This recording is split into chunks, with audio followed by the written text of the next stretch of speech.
Magandang araw po, welcome po sa aking channel, Love9 TV.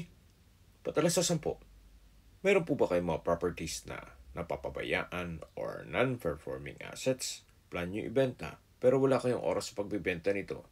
Kung ito'y pagkakatiwala niyo po sa amin, tawag lang po kayo sa aking numero. Usap po tayo, gawan ko po ng video for free. Yes, libre po, wala po kayong babayaran. Tutulungan pa namin kayong mabenta ang inyong property. Kami na po bala sa marketing, sa boosting or paid ads, even sa tripping. Hindi na po kayo mapapagod sa pag-entertain ng mga buyers. Kami na po bala sa lahat. Tawag lang po kayo. Nandito po tayo ngayon sa 13 Martires, Cavite, kung saan meron po tayong bagong video presentation. Isang private resort na may lot area na 451 square meters. Ito po'y titulado, buhay po ang may-ari, kaya wala po kayong magiging problema sa documentation o sa transfer ng title. Meron po itong structure na may floor area na 250 square meters, may 3 bedrooms with air condition, then meron pong extra room, may living room with split type aircon, meron pong 3 indoor na bathroom at 1 outdoor na bathroom. Meron din pong shower area na malapit dito sa swimming pool. Then 2 pong nipa hut, nakabakod na po buong property at meron pong water tank. Naka-tile flooring na rin po itong outdoor na flooring. Then dito po sa loob ay kakasya po ang 4 o 5 sasakyan. Meron din pong 2 puno ng mangga dito sa loob ng property. At hanggang dito po sa driveway ay naka-tile flooring. Meron pa pong malaking spasyo sa dulo na pwede nyo pang lagyan ng kubo o kaya'y extra na swimming pool.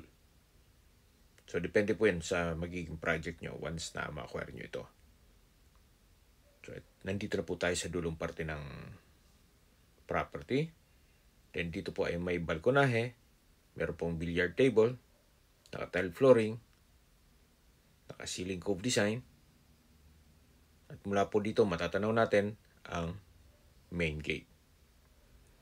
Ito naman po yung main door, kung saan ito yung naka-solid wood door. At ito po yung living area o salas. Naka-ceiling cove design. Then ito pong glass windows, may security blinds, at meron pong split type aircon dito. Open concept lang po siya, walang partitions, kaya maaliwalas. Premium tiles din po ang ginamit dito sa flooring. Tungkol naman po sa mga furnishings o mga kagamitan dito sa loob, siguro pag-usapan nyo na lang ni owner. Mula po dito sa living area, lipat po tayo dito sa dining area. Naka-tile flooring na rin po ito. Then, dito naman po ay meron pong breakfast nook na may 3 high chair. Then, dito po yung split type aircon. At lipat po tayo dito sa formal kitchen. Meron po itong kitchen countertop, may stainless sink with faucet, wall-mounted cabinet, at storage ng kitchen utensils. Naka-tile flooring na rin po dito. Meron pong center lamp. At dito naman po yung gas range, range hood, kitchen drawer and cabinet, at meron pong kitchen window. Mula po dito sa kusina, meron po ditong common toilet and bath. Maayos naman po ang toilet fixtures. May shower enclosure, naka-tile bathroom wall, at meron pong overhead shower. Labas po tayo. So, nandito po ulit tayo sa formal kitchen. Yan po yung breakfast nook. At dito naman po yung dining area at sa dulo yung living area. Mula po dito sa kitchen, papunta po tayo dito sa mga kwarto. Dito po sa ground floor, meron pong 1 kwarto na hindi natin mabuksan ngayon gawa ng meron pong mga personal stuff si owner. Meron pong extra bed dito. Then, may access door, na paglabas nyo po ay yung main gate na. Then yung driveway. Dito naman po yung pool area. At katabi lang nito yung unang kubo na nabanggit ko po kanina. Yan po yung harapan ng property. At ito naman po yung harapan ng mismong bahay. Meron po itong second floor kung saan nandyan po yung ibang kwarto. At may balkonahe na rin. Pasok po ulit tayo dito sa loob.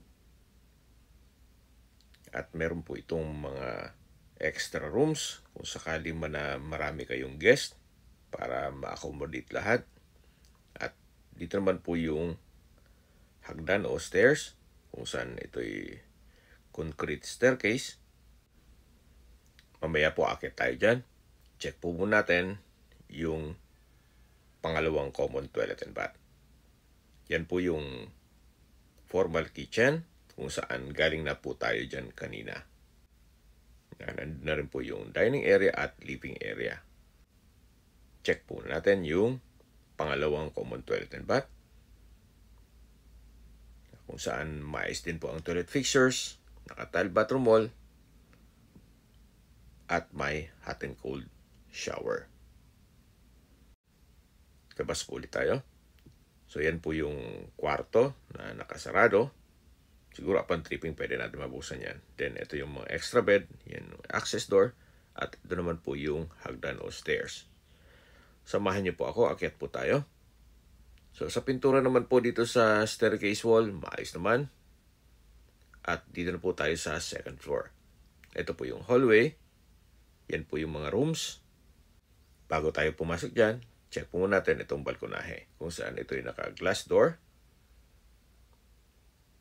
At naka-tile flooring na rin po. Ito po ay covered. Then meron pong tubular railing. At mula po dito, matatanaw naman yung swimming pool.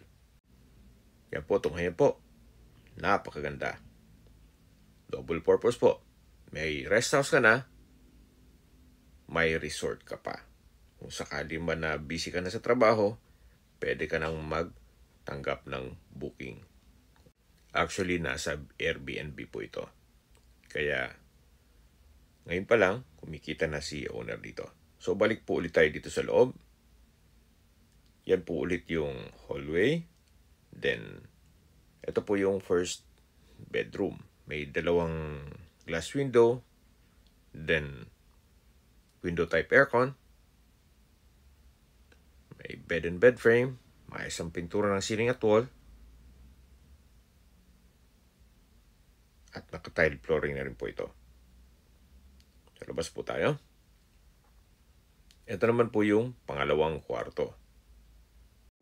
Meron pong glass window with Korean blinds, window type aircon. May double deck. Then naka-tile flooring, maayos ang pintura ng ceiling at wall. So ito pong property ay well maintained. Kaya wala po kayong papagwa dito. Ang kailangan na lang ay supervision. Kung sakaling pagpatuloy nyo ang private resort. So ito naman po yung common toilet and bath. Maayos din ang toilet fixtures, naka-tile bathroom wall, may hot and cold shower, at may bathroom window. Labas po tayo para check natin ibang parte nitong property. So yan po yung mga kwarto. At dito naman po yung hagdan. Bababa po tayo. At iikutan natin yung ibang parte nitong property. So yan po yung mga extra bed na kung sakaling maraming guest para ma-accommodate lahat. At dun po yung sliding glass door papunta sa formal kitchen. At ito po yung first bedroom na nakasarado kanina. So labas po tayo dito sa access door para check natin yung swimming pool. Diyan po tayo galing kanina sa taas. Yung kakapresent ko pa lang na mga kwarto at balkonahe. So lipat po tayo dito sa poolside. Hanggang dito po ay naka-tile flooring. Then yan po yung concrete fence. Ito po yung swimming pool. May mga garden set dito sa dulo at dun sa kabilang side. Meron pong kubo. At dito po sa gilid ay yung shower area. Habang naglilibot po tayo at pinagmamasan niyo po itong buong property, pag-usapan na natin ang distance, location at travel time. Mula po sa bayan ng Trece Martires, ang distance is 4 kilometers at ang travel time is 15 minutes. Kumpleto na rin po doon, gaya ng SM, Walter Mart, public market, groceries, convenience store, remittance center, banks, schools, church, at iba pang government offices, gaya ng City Hall, Cavite Provincial Capital, at marami pang iba. Mula naman po sa Emilio Aguinaldo Hospital, ang distance is 3.1 kilometers at ang travel time is 9 minutes. Yan po yung lagi kong binabanggit sa aking video na dapat nyo i-consider sa paghanap ng property, yung meron pong malapit na hospital. Hindi ko naman po sinasabing sakitin kayo, yan naman po for emergency purpose lang naman.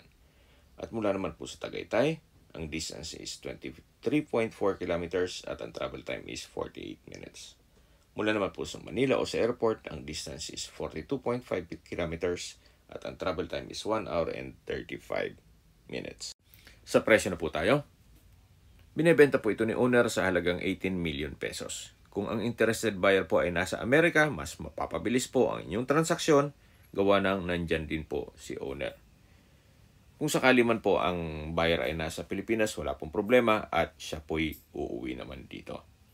Kung may mga katanungan po kayo, tawag lang po kayo sa aking numero. At sa mga kababayan naman natin nasa ibang bansa, meron po akong Telegram. Sa mga iPhone user naman, may iMessage. Meron din pong Imo, Skype, Viber at WhatsApp. Same number lang po, 0917-316-3399. Sa mga nagtatanong naman po ng aming Facebook, meron po kaming Facebook page na Nov9TV at Facebook Reels Video. Meron din pong TikTok at Instagram. Meron din po kami ibang YouTube channel na The Nov9TV channel at AC Listings. Sana po naibigyan yung aming video presentation. Paki-like and subscribe na lang po sa aking channel para ma-update din po kayo sa aking future listings. Kung sakali po hanap niyo yung mas malaking sukat na lupa, meron din po kami ibang listings na pwede niyong pagpilian. Huwag po kayong mag-atubiling tumawag sa amin, then let us know your budget para malaman namin kung anong property pwede naming i-alok sa inyo. Sa lahat pong viewers, subscriber at nagtiwala po sa amin, salamat po sa suporta, ingat po kayo lagi at yung pamilya, maraming salamat po.